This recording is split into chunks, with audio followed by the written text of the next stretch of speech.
pagdala ng pagmamahal. Welcome to our Diamond Society Devotion. Focus sa Alexander Gomez on March 2. At ang topic ko ng talakay natin ngayon ay paano ka magpapasalamat sa Diyos kung madami kang problema. Ngayon po ang ating Bible verse ay tungkol sa Matthew 6, chapter 26. Buksan po natin ang ating puso at isip sa nilang salita ng Diyos. Sabi dito na, look at the birds of the air.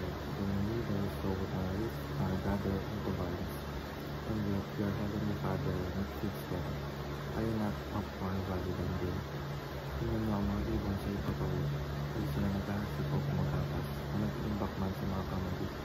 Ngunit pinapakain mo sila ng inyong pamangala sa langit. Hindi ba higit ang mahal ka kaysa sa kanila? Teaching number 1, God sustains the universe down to its timeless pattern. Pinapakita sa verse na walang anumang bagay sa sanlibutan na hindi sa kanyang makapangyarihan at pangangalaga ng Diyos. Mula sa pinakamalaking planeta hanggang sa pinakamaliit na litro, lahat ay nananatili at tumitiran dahil sa kanyang kapangyarihan. Tulad ng mga ibon na hindi naman itatanim o nag-iipon, ngunit pinapakain ng Ama sa langit. Tayo rin ay tiyak na aalagaan niya. Teaching number 2, God directs all of history to His ultimate purpose. Ibig sabihin, lahat ng pangyayari, mabuti man o masama sa ating panahon, ay ginagamit ng Diyos upang maganap ang kanyang ganap at mabuting hanap.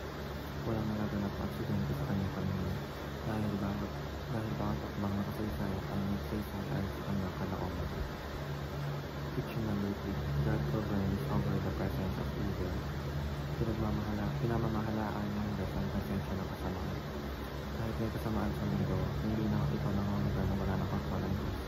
Pagpasinayaan niya ito sa lawak na magagamit pa rin niya para sa mas malaking kabutihan at katuparan ng kanyang plano.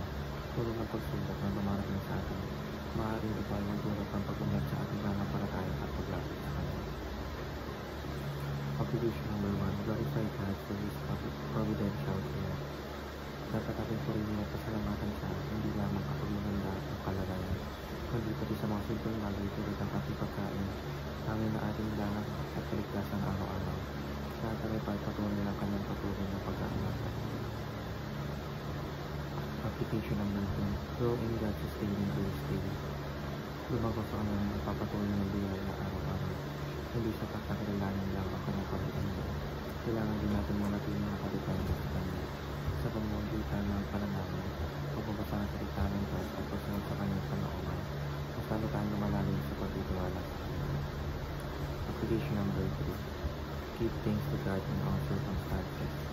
Madali tayong magpasalamat kapag maayos ang lahat, pero ang tunay na pagsamba ay huwag kaya natin magpasalamat kahit sa gitna ng problema. Ito ay pagpapahid ng ating tiwala na kahit anong mangyari, pakapay ng Diyos at mabuti ng kanyang kalooban. Yun lamang po ang aking